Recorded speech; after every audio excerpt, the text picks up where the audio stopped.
All right, and we are on the air with the Red Pill News. We're telling you to take the red pill. We're telling you to get woke and not get woke like the liberal get woke. I'm talking about away from the parties, away from the madness, away from the lies, away from the sheep herders, because that's all that they are, you know. All of them. They're all sheep herders. And I hear these people out there, blood clot crying for Trump. Oh, Trump, Trump, Trump. They act like he's a god. They act like he's their idol. I don't know what they are, man. Brainwashed, starstruck, I don't know, sheep, all the above. I don't know. But this guy has just done himself in. I watched his speech yesterday. I listened to the incendiary language. I listened to him egg on a crowd of people that were definitely there to do business. You know what I mean? And he had no problem. Him, Rudy Giuliani, and Trump's sons whipped this crowd into a frenzy with their language. And then what happened afterwards? They stormed the Capitol building, broke stuff, whatever, windows. But at least they didn't burn it down. I'll give them that much. You know, at least they didn't burn it down. And then this is a learned behavior. This type of mob mentality and riots is a learned behavior. It's been going on for 4 years, you know, under Trump with all these people, the Democrats and their resist and all that. So they all created the stage for the events that have been going on, all of them. They're all guilty.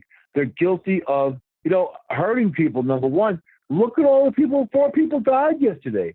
That one woman that was in there got shot in the neck, and I heard, you know, apparently she was in the Air Force for a bunch of years and whatever, you know, and I heard her husband saying, oh, she died because of her views. No, dude, she died because she trespassed in the Capitol building, and she was in the wrong place at the wrong time, and she put herself there. People have to have some kind of agency for the crap that they do. And then, you know what? For a lot of women out there don't want that agency. You see, like they're saying she's a woman or whatever. That's sexist. It doesn't make difference what sex she is or was. It makes a difference that she joined that mob and they went in there to do all kinds of damage, maybe even hurt people. So the police shot back. She got shot in the neck and she died. 3 other people died from other types of medical, you know, because, you know, these are Trump people.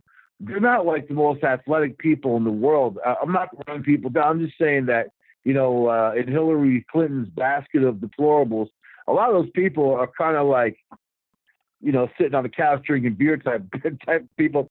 I wouldn't say they're athletic. So they had a hard time getting in those windows, I've noticed. You know what I mean? They need a little help, a little push to get in the windows and then kind of waddle through the place.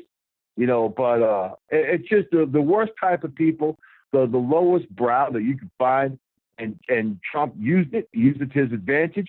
The comments that he made against Mike Pence, saying Mike Pence is not a man, he's a wimp, and, you know, to say that Mike Pence is treasonous.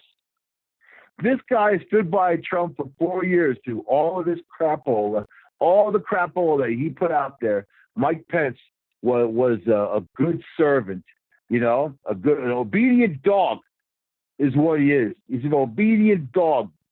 And Trump has no problem taking that dog and throwing it under a truck and watching it get crushed. He put that dude out to the crowd. If Mike Pence doesn't do what I want him to do, he's my enemy. That's the mentality of Donald Trump. If you don't do explicitly what he wants you to do, legal or not, you are his enemy. And he will attack you. He attacks people in the media.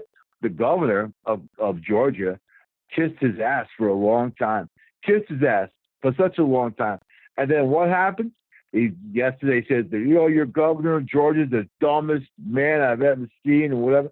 That's just bully language, calling someone dumb, you know, stupid, this, whatever. When he described Dr. Fauci as a stupid idiot and whatever. Oh, come on, man. Come on. That's what Joe Biden said. Come on, man. Come on. So, guess what? Some people have their eyes closed still and they're defending Trump. You know what?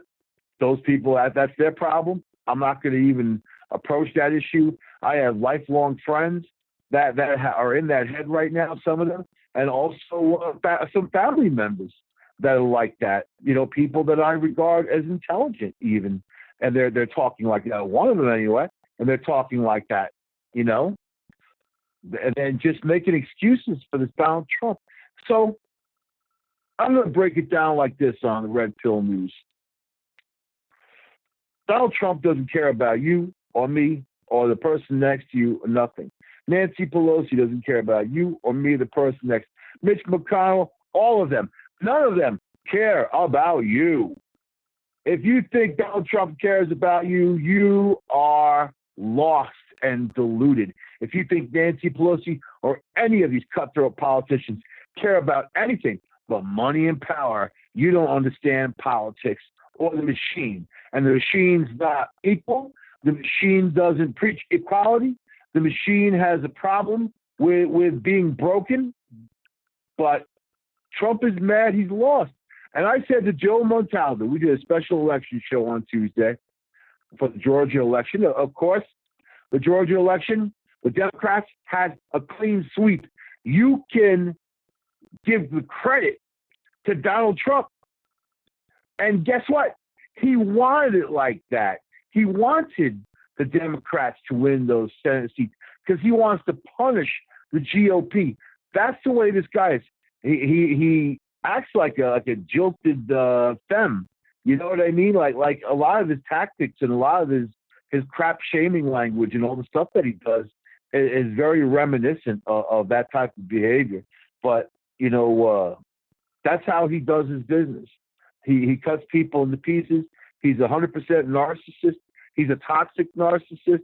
And I said to Joe Montaldo on that show, that election show, I said, Donald Trump's ego is going to commit suicide because he can't believe he lost.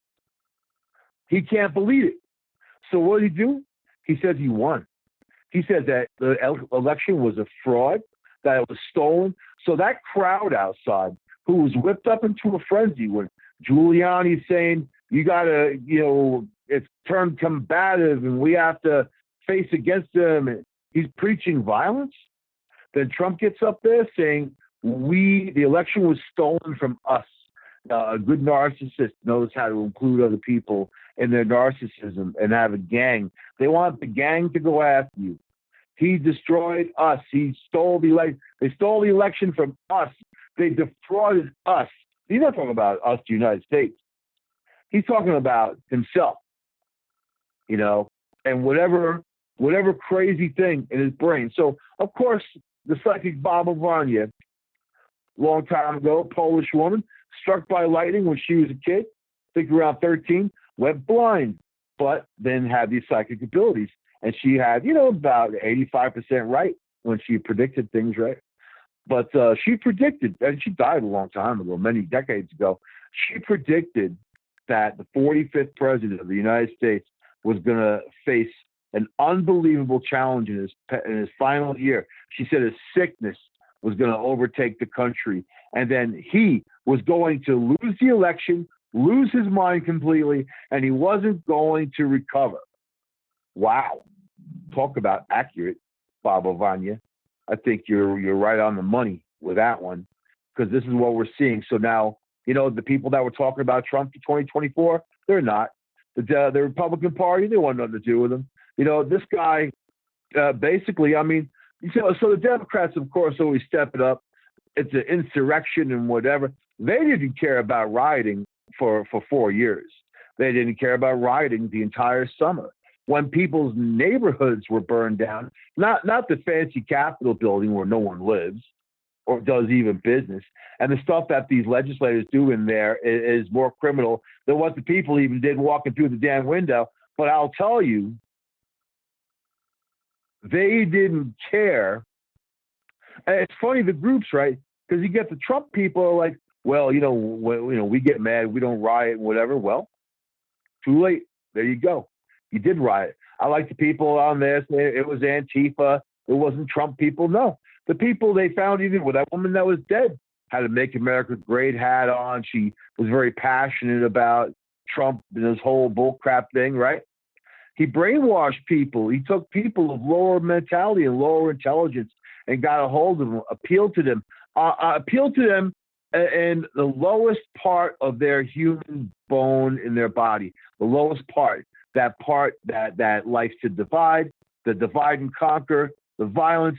We're more powerful than you. All that talk, all that language, all those antics, right? And then he got into the gutter with all these other people. They kept pulling him down. He was happy to jump down to that gutter and fight with them. And what that do? It hurt us. It hurt our country. He had 4 years to unite people. He had 4 years to sit there and go ahead, be a victim then. Let the Democrats attack you like rabid dogs, but you sit there with truth and justice in your soul, and then they're going to look like jerks. They're going to look like the abusers. You know something, man? There's a fine line, and I know this line well. There's a fine line for fighting for your rights and fighting viciously and then going too far, right? And where you lose the support of the people. When you go too far, you'll lose the support.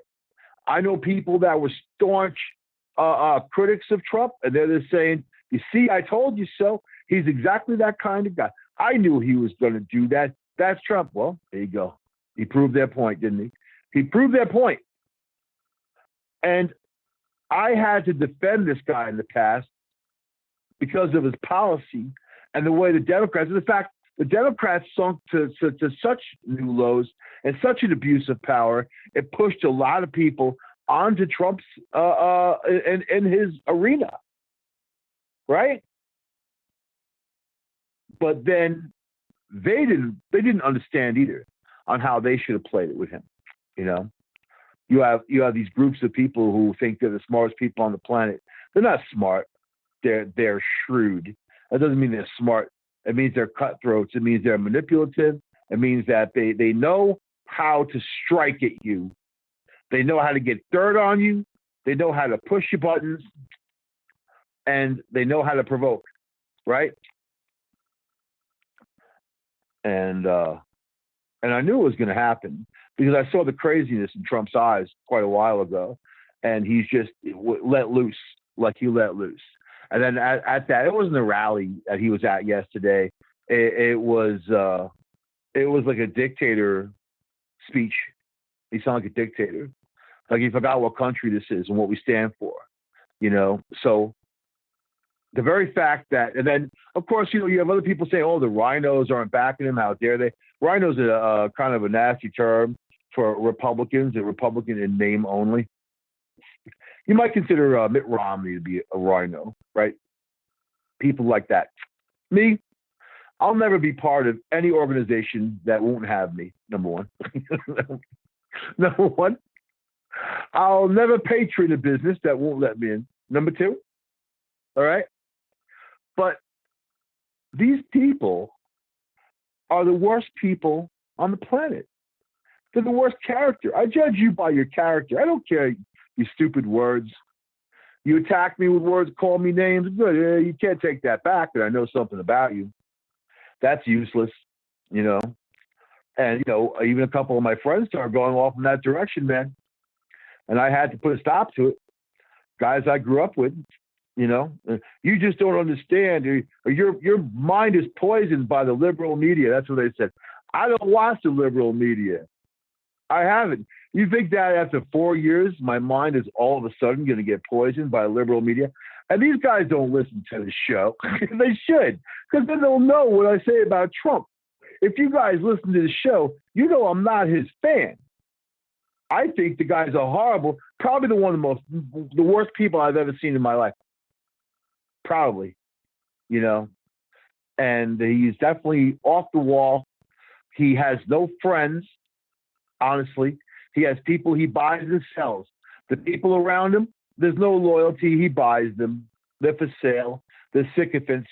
They have a price tag on their head. And the second that he has no more use for them, he attacks them. They attack him. They run off. They write a book about Trump. And then Trump supporters are like, I don't believe it. I don't believe it. It's like, you know what? They're the ones who said that the people who hate Trump have the Trump butthurt syndrome, the Trump derangement syndrome. They're the ones that have it. They both have it. So me, I'm sitting up here on the hill, right? Like one of those shepherd dogs type of thing, looking down to a big field of sheep, and the sheep are divided. There's one big field on the left, there's one big field on the right, and in the middle, there's a couple of sheep kind of going around, but they don't know where they belong or what they should be doing. And all of them mad at each other. Bah, bah, bah, bah. And that's all that I hear, all that I hear. And I'm just the border collie on top of the hill, ready to run down and bite their asses and get them under control. Because that's what you have to do. These people are lost, man. And then whatever they listen to, you know what? If you're going to put on CNN or Fox, you do it for the entertainment value. I watched CNN. I was doing around last night because of all the hoopla, right? I wanted to see what these idiots were even saying. And I knew what they were going to say. Of course, I mean, it's CNN and MSNBC and all that, the cable news. I don't get news from them. There's no information they could possibly give me that I could ever use because they all lie, and all of them. They more than lie. They cherry pick, and they don't tell the whole story, and then they amplify whatever they cherry pick to fit their narrative to push their agenda, right? So Chris Cuomo, Andrew Cuomo's brother, Andrew Cuomo, governor of New York State, who is sending 1,000 troops to D.C. after the unrest yesterday for a smooth transition. He didn't send 1,000 National Guard troops into New York City when they were burning buildings down and beating people up and shooting people and raping people and all the stuff that's going on. They didn't do that. But send it to D.C., okay. I guess he didn't care about the people in the city. But his brother on CNN, Chris Cuomo, you know him by his antics. So they're going through Congress, and Congress is speaking.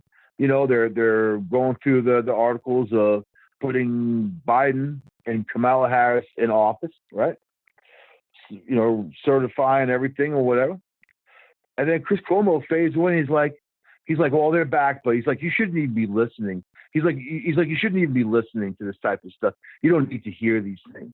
Who is Chris Cuomo to tell people out there what they should listen to, what they shouldn't listen to? This is when the news is not the news anymore. This is power and control propaganda. This is why you can't watch CNN. Lowest rated channel on TV, CNN. This is why you can't watch MSNBC. This is why you can't watch Fox News. The idiots on the Fox from 8 o'clock at night and on, there are some real dense people, man. Dense like a star, but not a good type of star. I'm talking about just dense material. Dense. Laura Ingraham, I really feel like she's one of the dumbest people I've ever heard speak, and then there she is making millions of bucks on TV, which goes to show you that money and intelligence have nothing to do with each other. Nothing to do with each other, I mean, Trevor Noah, right? From, in fact, we're going to be talking about Comedy Channel in a moment. Trevor Noah goes out and buys a $23 million mansion, right? California. Sold his $21 million mansion. This guy, he's the American dream. This guy was just some like, nothing from South Africa, came here to America, hit it big with comedy. I don't really find him to be funny. I don't find him to be funny because all he does is talk about Trump. It's boring, man. You know what I mean? You got to move on. And that's, you may think that's what people want to hear, but they don't. He's got the lowest rated show on television. I looked it up. The show is ranked 80th, 80 out of contemporary TV shows in that time slot. There are only 80. He's last, and he barely has anyone watching his show. The Daily Show. Since Jon Stewart left, people don't want to watch it as much. Now, this guy he's kind of like, I used to go into the city all the time on the train, right? New York City, in Penn Station. There was this homeless guy in there named Jamal. And I would talk to him all the time. I hit him off a couple bucks or whatever. We sit there and talk. And he would rant about politics and whatever. In fact, the guy used to rant about Trump. He hated Trump. And this dude looks exactly like Trevor Noah. When I first saw Trevor Noah, I was like, no way, it's Jamal. What the hell is he doing on the Comedy Channel? But it wasn't. It was Trevor Noah. But he just acts like that, and I think he got sucked in to that heaviness. I think Trevor Noah could be a very funny guy. I've actually seen him do comedy that had nothing to do with Trump, and he was funny. Stick with that. Stay with that.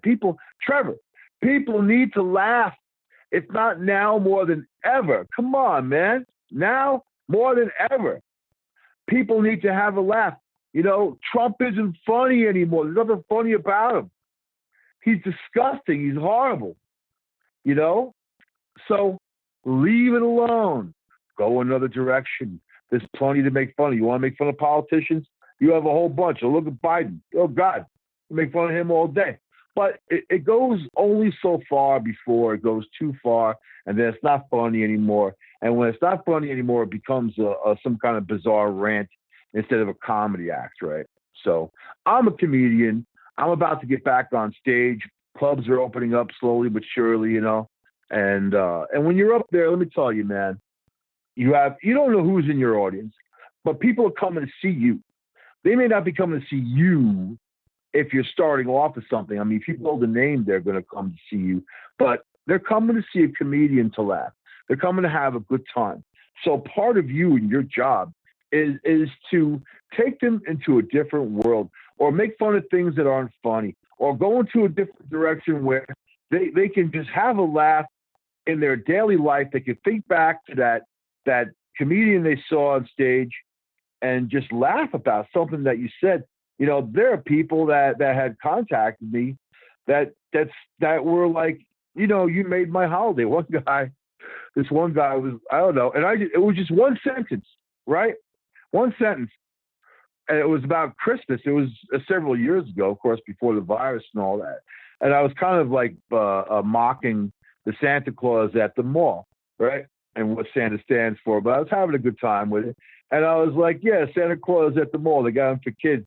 I said they should have two Santa Claus at the mall, one for kids and one for parents to beat on, And the guy repeated that sentence to me, and he said that got him through the holidays. He laughed his ass off. When he walked into a mall, when he drove past the mall, when he saw Santa Claus, it triggered this in his head of what I said, and he laughed. You take levity and you put it in the place of anger. That's the best. That's the best. But when you're on there putting people down, that's Donald Trump. That's a bully. That's somebody who's going to just be so nasty, And I've dealt with guys like that in my life. Oh, come on, man. But I'm going to read you a Trump story. And it's not actually a funny story either. This is Donald Trump. This is the real Donald Trump. This is an article from 1981. Trump thought people forgot about this. I don't forget about anything, man. So in 1981, right, Trump bought a 14-story building on prime real estate facing New York City Central Park. Beautiful area, of course, not really. His plan was to tear down the building and replace it with luxury condos. But first, he needed a small band of rent-stabilized tenants out of there. So whenever a big landlord comes into a building in the city, and they want to do the condo thing, they have to notify the tenants. They got to make a deal with them if they have a lease to buy them out of their lease. If they squat, that's a whole different story. But this particular building, there are people and businesses there. There was a dentist there for 25 years. All these people had lived there, basically, some of them all their lives. And it was their home, right? So imagine, here comes a landlord. All right, you got to get out. You got to leave your home. And you're like, well, we don't know what we're going to do, where we're going to go. It's New York City. They had rent control. Man, you leave that nice, cushy rent control apartment, where it's $700 a month, and you go out into the real world where those apartments are $3,000 a month. That's a tough nut to crack. Imagine having to rent an apartment that's $3,000 a month, and you need first month, last month plus security. You have to fork over $9,000 just to get in the door, right? So think about that, and all right, just keep that in mind while you listen to this story. So now, to get people out, Trump played hardball, maybe harder than that. In fact, hardball is saying it lightly, right? So there's lawsuits filed by the tenants. You know, they're trying to negotiate a deal. After all, this is Mr. Art of the Deal, right? His book slash pamphlet, Art of the Deal, about how you make deals with people. He should have respected the people in there for wanting to make the deal in the first place, right? So now the renters said he cut off their heat, he cut off their hot water, he imposed tough building rules. I understand they weren't even allowed to hang a poster up on the wall. Trump even proposed sheltering homeless people in the building. All right, but it gets much worse than that. All right. Now they're sitting in the building, no water, no hot water, no heat, no nothing, right? At one point, he shut electric off too. You know, and this would happen back in the day, and they took, slumlords to task. But Trump was very wealthy, very powerful. His family was very powerful in New York Realty. And of course, you don't think they knew a few judges around the way? All right. So now there was 2,895 court documents filed against Trump because of this building. And most of them now, you can only get them if you go to the local library there on the microfilm that they have, that type of thing. So most people have forgot about it, right? All right, but not me. So here we go. Leaks, rats, and bitter cold. Trump was already the epitome of American business bravado in 1981. 35 years old, he had cut historic multi-million-dollar land deals, saved the blighted Midtown Manhattan subway hub, and was in the process of erecting the black-framed glass behemoth of Trump Tower, right? They're building that. So the next move in his real-life game of Monopoly came in July of 1981 when he bought a hotel and its neighbor, the rent-stabilized building. It was at 100 Central Park South, if you want to look this up, right? 2 months later, he applied for the demolition permit to blow it up. Trump fired the building manager and replaced him with a Citadel management. In Trump's book, The Art of the Deal, Trump himself said he chose a company that specialized in relocating tenants. Now, this company was just basically a brute squad, and they'd go in there and rough people up. There are people in the building that said they had gotten beaten up by the people that work for this company, right? This is Donald Trump. This is Donald Trump. So just a few months later, on New Year's Eve, several tenants received identical lease violation warning letters. The previous building owner had given renters permission to knock down some walls and renovate their apartment units, but Trump was reversing that exception, and renters had only 12 days to rebuild the walls or face eviction. So the renters hired a real estate lawyer known in New York City for being particularly aggressive. They sued Trump and his company, Park South Associates. CNN Money identified at least 2 instances in which New York State judges stepped in to put Trump's lease violation notices on hold, right? There you go. Now think about that. Judges stepped in to put Trump's lease violation notices on hold. But why do you think they did that? You think the judges were just being nice people? Pretty interesting. Wonder if anybody ever investigated those judges. Do you think? In the early 80s in New York City? So now, in the 1982 lawsuits, the tenants said Trump had cut off their hot water, their heat during New York's freezing winters and stopped all building repairs. One claim he allowed a rodent infestation on the premises. Trump probably brought the rats in because Trump ain't going to kill no rats because it's a matter of professional courtesy. You hear what I'm saying? So another tenant said he imposed the burdensome new rules in an attempt just to force them out. For example, Trump's new building manager claimed there was a burglary in the building. Dentists with apartment offices were ordered to send patients to the garbage-filled service elevator, according to the management, just to get up to the dentist. So just basically harassing people there, making life as hard as possible, right? Not trying to do the right thing. Not trying to give them, and this is a real estate guy that owns apartments all over. He could have made a deal with these people. He could have said, hey, listen, I got this other place over by Chinatown, and you can put your there. No, nothing like that, right? So Dr. Michael Rickman refused to comply with the new rule. He is a dentist. Uh, Basically, according to court documents, that Trump mounted a campaign of harassment. Mr. Trump is willing to resort to any device or tactic to drive out tenants from the building, he said. Trump's lawyers fought back, questioning whether the dentist's office is even qualified to rent control, since he's a dentist. Got to look into that one. So back then, many of the building tenants were retirees and older professionals and have since died, because this is back in the early 80s.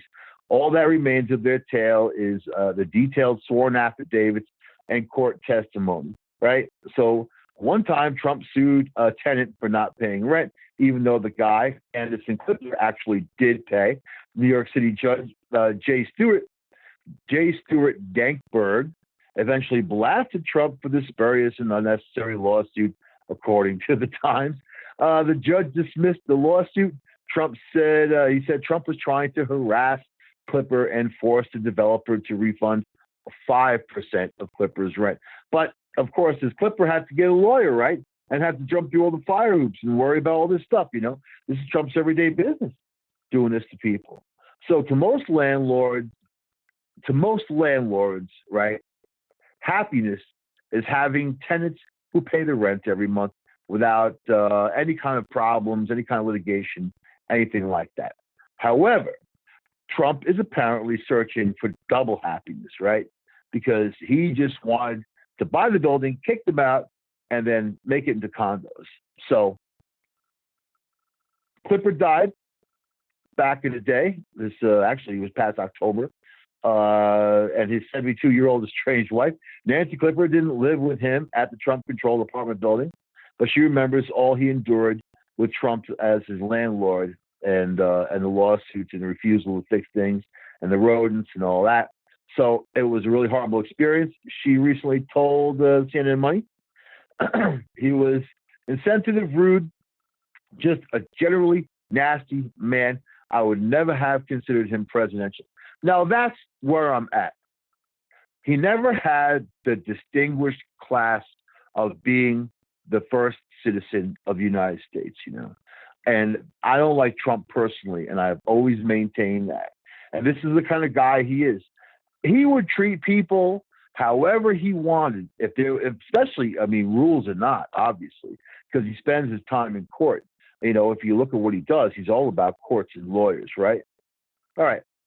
So now Trump tells a very different story in his book, of course, The Art of the Deal. He described the renters as privileged, rich yuppies who benefited unfairly from rent control.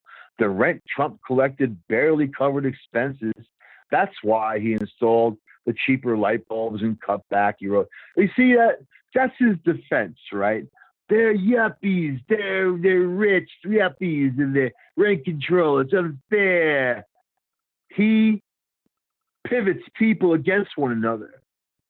Divide and conquer is his game. That's his whole book. Divide and conquer. So he's going to make you feel like, well, maybe they don't deserve to be there. The rich yuppie bastards with rent control. How dare they? But who's saying it is the billionaire who's trying to force people out of the homes that they've lived in. Some of them, they're nearly their entire lives, right?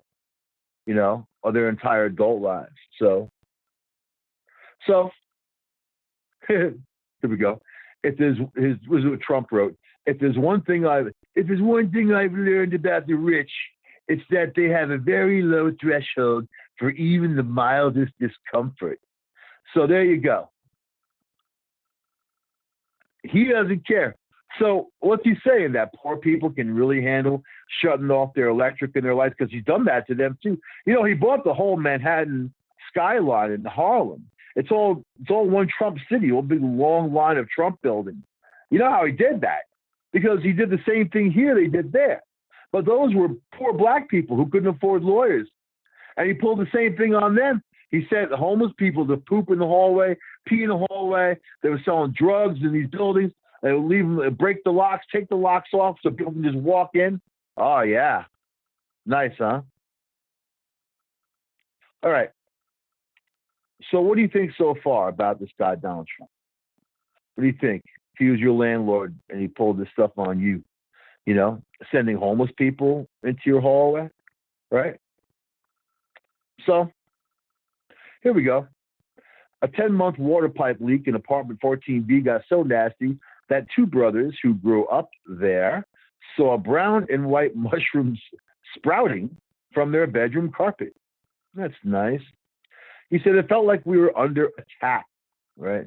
So one of the brothers, now 57 years old, living north of the city, said Trump did his best not to repair anything.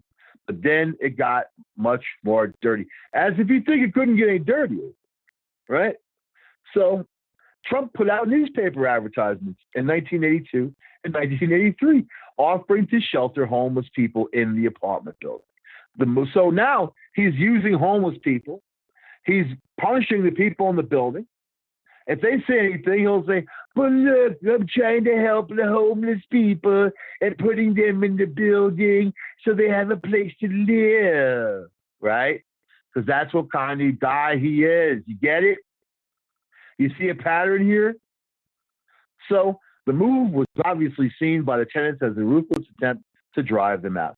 Trump denied that, telling the New York Times, some people think I'm just doing a number on the people in the building. That's not true. I just want to help with the homeless problem. I'll take 2 or 3 years to get everybody out, and in the meantime, I'll have more and more vacant apartments for the indigent. So he's trying to force people out, shutting the water, the heat, the rats, the homeless people pooping in the hallway, all that. And at the same time, he's saying, oh, as they go, I'll put homeless people in there. Oh, really? Homeless people who aren't going to pay their rent. They just do it for free, right? This is what kind of guy he is. You get it? He was offered to pay for nurses and medical supplies to treat the homeless. What a guy. Now, his supporters would say, oh, he's Jesus.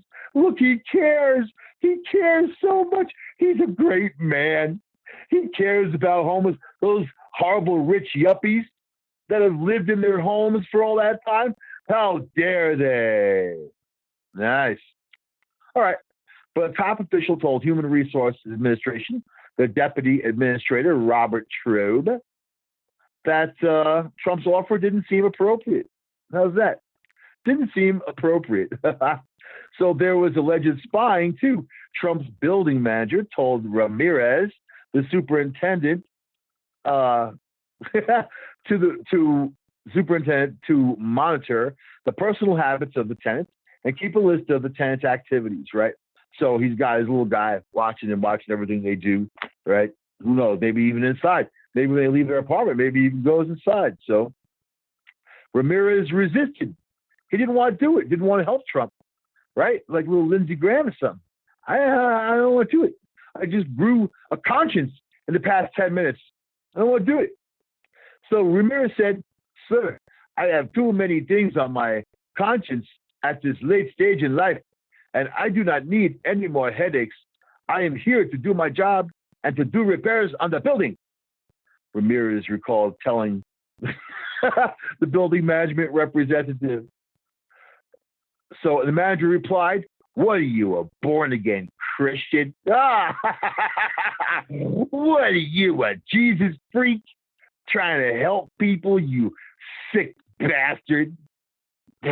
So, yeah, Trump people, right? Trump people. So in a sworn affidavit signed April 18th, 1985, Trump denies these complaints. First, Trump claimed he didn't actually run the building owner, South Park Associates, even though corporate documents show he owned 60% of the company and was the only listed officer. Boom, boom. He then swore he kept the building in tip-top shape. Plus, a previous year's inspection by the New York State Housing Agency backed him up, finding all the public areas were clean. I wonder how much he paid them. You know, how much you think Trump greases the hand of New York State's housing agency, right? So built in 1985, The same state agency went after Trump too. I guess it was a different commissioner, right? Or he didn't pay him as much, you know. New York State's Division of Homes and Community Renewal sued, charged him with harassing tenants. Months later, the city of New York filed a similar suit. There was a brief glimmer of peace that year, of course, because he's getting his ass chewed off, according to court documents. I think that also was around when he had a major bankruptcy, too, because he had 4 bankruptcies, you know, using taxpayers' dough to bail him out, even though he kept his personal wealth. Trump and the leader of the tenant association discussed a potential deal. The renters would team up and buy the building for $15 million and free themselves from their landlord. But Trump used that opportunity to accuse the renters of shady behavior. That's shady behavior. Using lawsuits of harassment to cover up their real mission. Tenants were waging a ceaseless guerrilla-type war to coerce a bargaining state for the bill, a bargaining sale for the building. Trump's attorney claimed in court documents. Doesn't that just sound like everything going on now? Like everything he says about other people when he attacks them, that you know, why? You made me attack you by being there. I didn't like you, right? And then Trump sued the tenants for $150 million. So it only escalated the legal battle. By 1986, Trump had spent more than $1 million fighting the tenants, according to his attorneys at the time. By comparison, he spent $160,000 in repairs over 4 years, right? So Trump finally settled with the Tenants Association in 1986, you know? So we're talking about nearly 6 years later. He cut their attorneys a $550,000 check because, you know, lawyers make their money. That's pretty much the only thing they do. And agreed to let the housing agency monitor repairs for 5 years. So, okay, filling a cancer patient's apartment with dust. But the alleged harassment dragged on with one elderly couple, Alvin and Catalina Meyer. The elderly woman was dying of cancer and plagued with emphysema. So it was a particularly rude awakening when Trump's construction workers woke her up at 7 a.m. by drilling holes in the ceiling above her bed. The construction crew had also set up a workstation in the apartment next door, and Miss Meyer complained of the dust in the air and, of course, the horrible noise. I am a very sick woman battling for my life, she said in court papers. I have begged for reasonableness. The landlord will not be reasonable. This guy is president. This dude is president, right? And been president for 4 years. And now you can see everything that's happening here, he's done to people all along. All the stuff he said and whatever, you know, whatever thing, terrible thing he does to people, he'll make an excuse. He will have an excuse of why he did it. And he'll be the one on the right side and you'll be the one on the wrong side, right? Perfect narcissist, man. Gaslighter, narcissist. So after nearly a decade of nonstop fighting, the tenants started turning on one another. Trump said, divide and conquer, of course, right? Trump said he couldn't fix the building's heating system because Meyer didn't give construction workers access to her apartment. The one apartment couldn't fix the whole building here, right? So fellow tenants told Meyer to back down. Meyer's lawsuit fizzled out when her own attorney left her. Probably couldn't afford to pay them anymore. The fighting died down in 1990s and then popped up again in 2000 when 72-year-old Carmel Ringhold, in apartment 2A, sued Trump in New York State court when he overcharged her $40,000 in rent over 4 years. He paid that money back. So, in the end, no judge ever ruled that the tenants were being harassed. After all, he did settle, but Trump didn't get his way either. The building remains in place today. Trump's company owns 18 units. According to the city's records, Trump's son, Eric, owns a flat on the top floor. And at least, I bet there's no rats on Eric's top floor, right? And at least 2 renters actually bought their apartments. Most moved away. But it remains a defining moment that shows his character, right? A defining moment that shows Trump's character That's what he's made of. I don't know what you guys don't understand about that. You know, I don't know what you don't understand because, and you know, it's funny. I've looked into real estate law in my life, especially in New York City, you know, places around the way. I know a little bit about it. In a situation like that, don't you think it would have been better for Trump just kind of like lump people on one floor and then turn the rest of the floors into condos? You know, I mean, he could have adapted those apartments and done construction and all that and sold his condos for big money and still had those rental units on one floor, as long as you can separate the rental units from the condos. That's all. No, he took a stance. You know, he's got no shut-off valve. He has to win, but win under his perception. You know, wouldn't it have been better to make everybody happy and he would have been happy? Or does he like doing that to people? Does he like to hurt people, like to torture them? Maybe he sits outside on the cold nights in his limousine looking at the people in the building, freezing to death and laughing about it. He's got so much power. This guy's president. And the guy that you saw yesterday egging people on, inciting people, you know, basically triggering this crowd. You know, inciting a riot's illegal. He told those people that there was fraud, that Mike Pence was a treasonist, you know, that they stole the election. And of course, they're a very low intelligent crowd. They're going to believe what he says automatically. He got them all heated and angry. They led them down to the Capitol building, and he said, they're in there right now. They're in there right now doing, you know, dirty business and stealing the election from us. We can't let them do that. Well, what the hell do you think that means? So, you know, I just wanted to tell you guys a little bit about Dirty Don. This is what we used to call him back in the day in the city. Dirty Don. He went from Dirty Don to President Donald Trump. And I backed some of his programs. There's times that I had to back him because the Democrats were abusing their authority to go after him. It's not because they didn't like what he was doing. He was showing them up. And that's the same for both sides.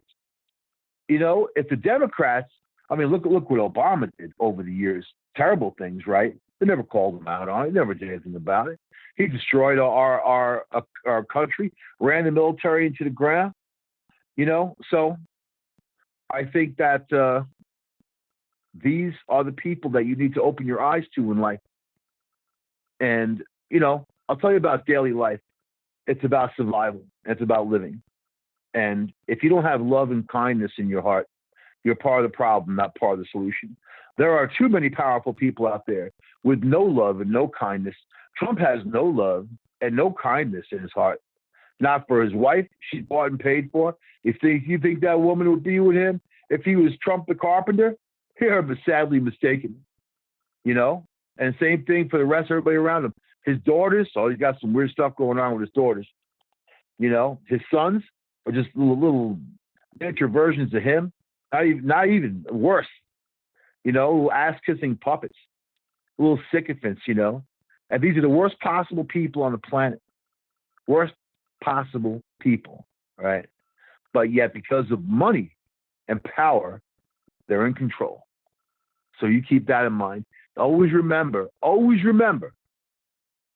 that about these people, you know? Always remember that they're just despicable, and they don't care about you or how you live your life. They don't care if they torture you. You know, Trump is on a crusade about the fraudulent election, all this other stuff. Yeah. If it was in his favor, he wouldn't have said a word. Not a word.